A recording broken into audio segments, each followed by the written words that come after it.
السلام عليكم ورحمة الله وبركاته.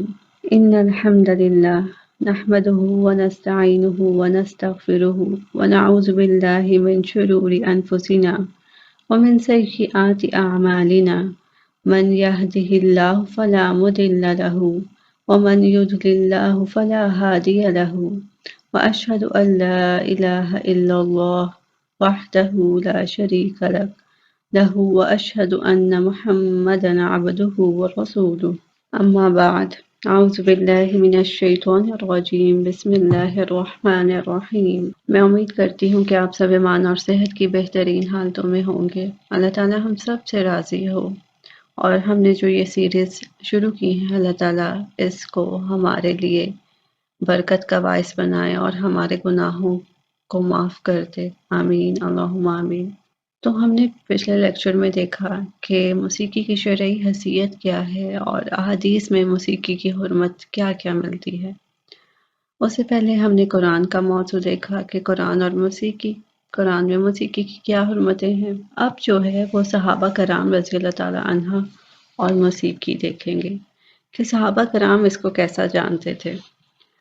تو سب سے پہلے ہم دیکھتے ہیں بہت ہی اچھی اور اسلام کا نام بلند کرنے والی شخصیت سیدنا ابو بکر رضی اللہ تعالی عنہ۔ تو سیدہ عائشہ رضی اللہ تعالی عنہ فرماتی ہیں کہ رسول اللہ صلی اللہ علیہ وآلہ وسلم میرے پاس آئے۔ اس موقع پر دو انصاری بچیاں جنگ بعاث کے گیت گا رہی تھیں، تو آپ صلی اللہ علیہ وسلم آ کر لیٹ گئے اور اپنا رخ مبارک جو ہے وہ دوسری طرف کر لیا۔ اسی دوران پھر ابو بکر رضی اللہ تعالی عنہ تشریف لائے، تو انہوں نے گانے والیوں کو دیکھ کر مجھے ڈانٹا۔ کس کو ڈانٹا؟ عائشہ رضی اللہ تعالی عنہ کو، اور فرمانے لگے کہ کیا شیطانی ساز باجے رسول اللہ صلی اللہ علیہ وآلہ وسلم کے پاس؟ تو رسول اللہ صلی اللہ علیہ وآلہ وسلم متوجہ ہوئے اور فرمایا ان کو چھوڑ دو۔ پھر جب ابو بکر صدیق رضی اللہ تعالی عنہ دوسرے کام میں مصروف ہو گئے تو حضرت عائشہ کہتی ہیں کہ میں نے ان کو اشارہ کیا تو وہ بھاگ گئیں۔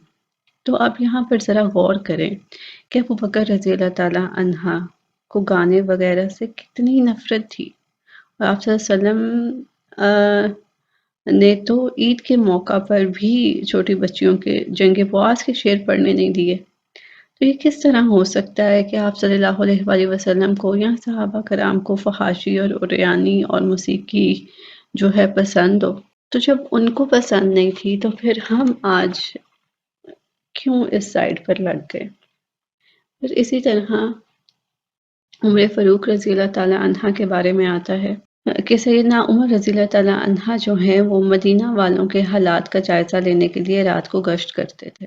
ایک رات ایک شخص کو گھر میں گاتے ہوئے سنا، تو عمر رضی اللہ تعالی عنہ دیوار پھلانگ کر اس کے گھر میں داخل ہو گئے اور اسے کہا تو کیا سمجھتا ہے کہ تو اللہ کی نافرمانی کر رہا ہے اور اللہ تعالیٰ اس پہ پردہ ڈال دے گا؟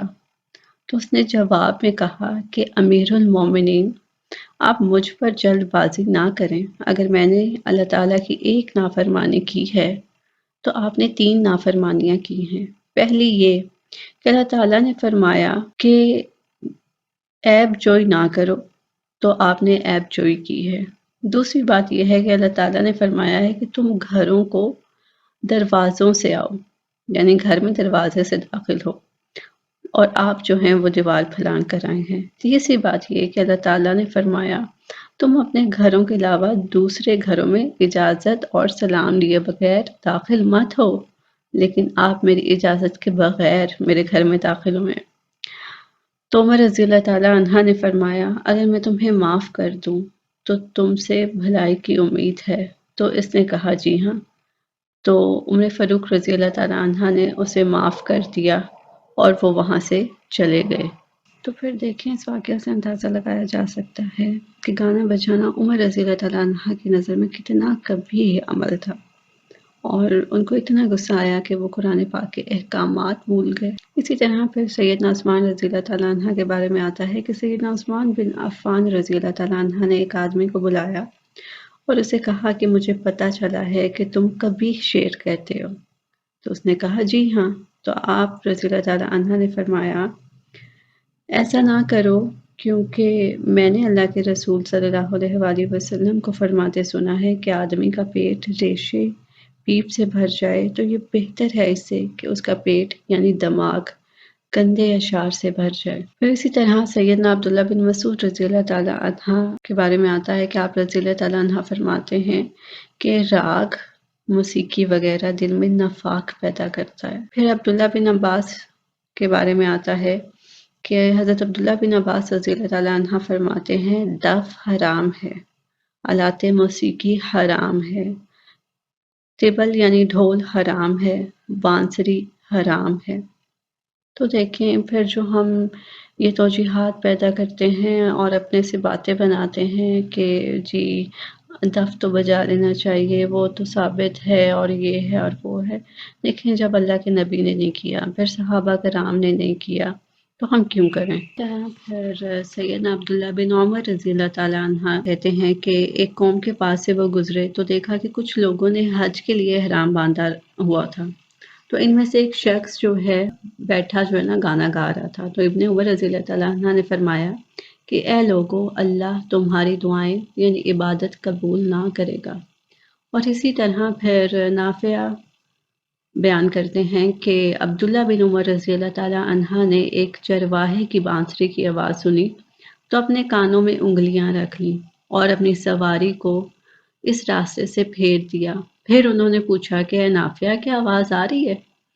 تو کہتے ہیں میں نے عرض کیا کہ جی ہاں، تو آپ رضی اللہ تعالیٰ عنہ اسی حالت میں چلتے رہے یہاں تک کہ میں نے کہا کہ آواز نہیں آ رہی، تو انہوں نے اپنے کانوں سے انگلیاں اٹھا لیں اور اپنی سواری کو واپس اسی راستے لے آئے اور فرمایا کہ اللہ کے رسول صلی اللہ علیہ وآلہ وسلم کو میں نے دیکھا تھا کہ آپ صلی اللہ علیہ وآلہ وسلم نے ایک چرواہے کی بانسری کی آواز سنی تو انہوں نے ایسا کیا۔ پھر اسی طرح جابر بن عبداللہ فرماتے ہیں قرآن مجید میں لہو الحدیث سے مراد جو ہے وہ گانا بجانا ہے۔ تو یہاں پر ہمارا یہ سیشن کمپلیٹ ہوتا ہے اور ہم نے اس میں دیکھا کہ صحابہ کرام کا کیا عمل تھا جب وہ موسیقی کی آواز سنتے تھے، اور موسیقی ایک لعنت ہے اور اللہ تعالیٰ ہم سب کو اس سے محفوظ رکھے۔ آگے ہم دیکھیں گے، اب نیکسٹ پارٹ ہوگا کہ علماء جو سلف صالحین تھے ان کا کیا رائے ہے موسیقی کے بارے میں۔ تو جزاکم اللہ خیر۔ آپ میں سے کسی کا بھی کوئی سوال ہو تو آپ کمنٹ باکس میں لکھ سکتے ہیں، انشاءاللہ اس کا جواب آپ کو دے دیا جائے گا۔ سبحانک اللہم و بحمدک، نشہد ان لا الہ الا انت، نستغفرک و اتوب الیک۔ سبحان ربک رب العزت عما یصفون وسلام علی المرسلین والحمد للہ رب العالمین۔